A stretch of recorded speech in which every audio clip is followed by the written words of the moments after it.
Magandang araw mga idol. Ipapasyal naman namin kayo dito sa first time kong napuntahan dito sa Calatagan, Batangas, ang Elijah Sea Breeze.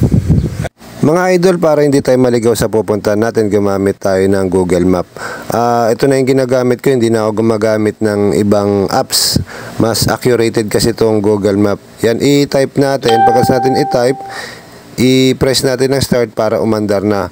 Ngayon, pupunta na tayo sa pupuntahan natin. Mapapansin nyo, dumaan tayo ng SLEX dito sa ating Google Map. Then after SLEX, sumunod tayo ng Calax. Sabay nagtagaytay tayo. Then after that, Nasugbo. Then dire-diretso na po para po sa pupuntahan nating resort, mga idol. Mga idol, dumating na rin tayo dito sa Elijah Sea Breeze sa Calatagan, Batangas. Magpa-park muna tayo mga idol para makapahinga na yung mga kasama nating mga bata. Then, pagpasok natin mga idol, mapapansin nyo po, meron na po itong parking sa loob. Meron na po itong parking pang motor, parking pang sasakyan, kaya hindi na po tayo mamumblema mga idol. Sa mga nagtatanong naman kung pet friendly po ito, meron na po ditong nakalagay na warning sign tungkol sa mga animal bites. Then nakakita rin naman tayo ng mga customer na may dalang pet. Then sa mga nagtatanong kung how much ang entrance fee ng Elijah, nakalagay na po dito as of February 2024, no? Pero nagpunta tayo dito May 1 2025, birthday po ng nanay namin. Happy birthday, mami. Ang entrance fee po dito is 200 pesos lang po. Then, ang overnight stay naman po is 250 pesos. Ayan mga idol, pupunta po tayo sa office nila para magbayad po ng entrance. Then, magpe-payment din po tayo ng mga cottages na kukunin natin. Mga idol, nagpaparent din pala sila dito ng kayak, tables and chairs, tsaka tent kung gusto niya parang mag-camping. Then, yung price ng cottages, hindi na natin masyado ipipreview dito kasi baka nag-iiba yun ang price ng dahil sa mga season by seasons. Kaya gagala na lang tayo dito sa loob mga idol.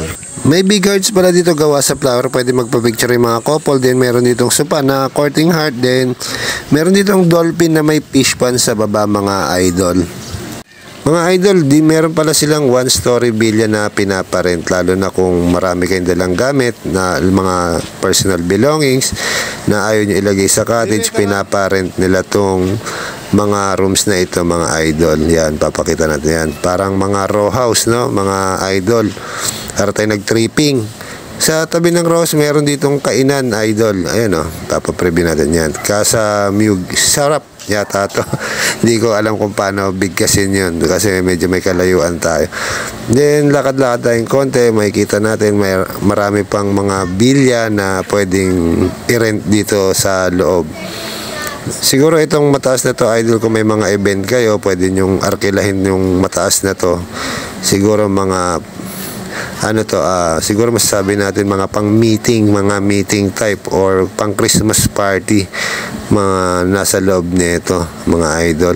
Yan mga idol, pupunta naman tayong dagat ngayon. Sa tapat nitong mga na to, may mga kubo na rin mga idol. Hindi kubo, cottage pala tawag dito idol.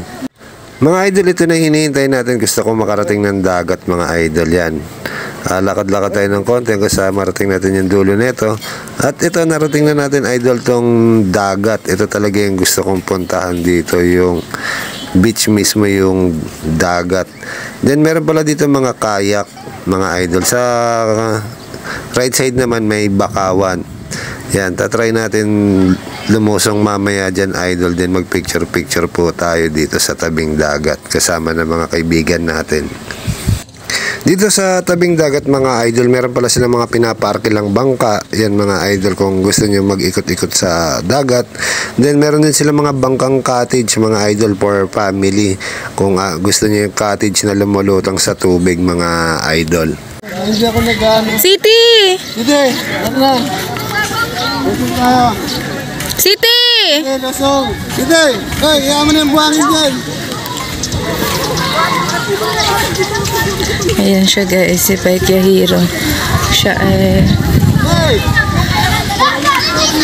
get away ka.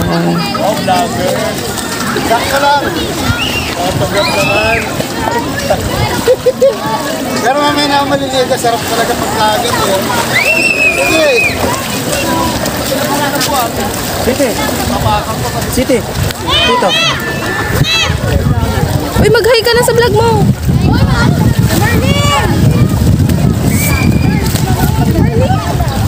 Glasses ko ah.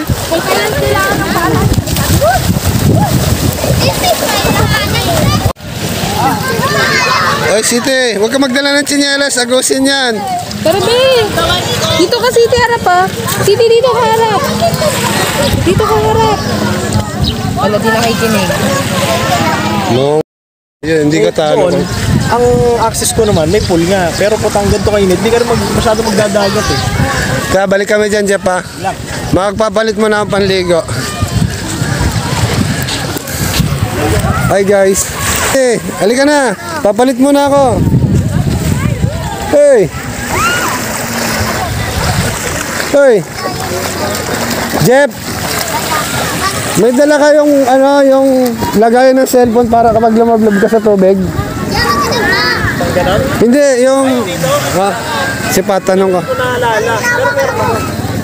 Meron din ako pero nasa bahay. Halika na, palit mo na ako. Hey. Bebe. Sige, tara. Balikan natin, mami. Dayain ko na, mami. Sumaligo tayo dyan. Okay. Magtatanim mo ko ito. Nilipat mo? Gusto mo akit ka na stage? Ganap lang ako ng kasi. Akit tayo. Okay. Ayaw mo, sa stage? Bidyan lang natin yung bangka.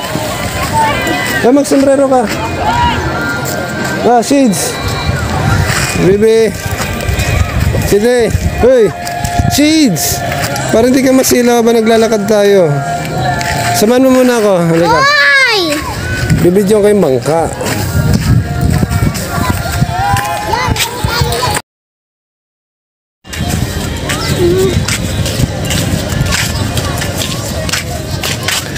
Ayaw mo sumakay ng bangka?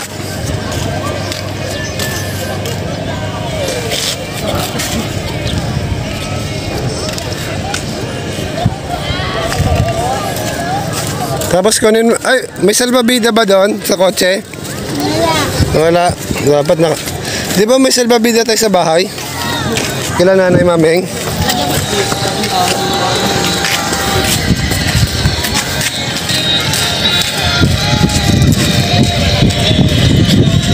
Dito tayo lakad sa gitna, oh.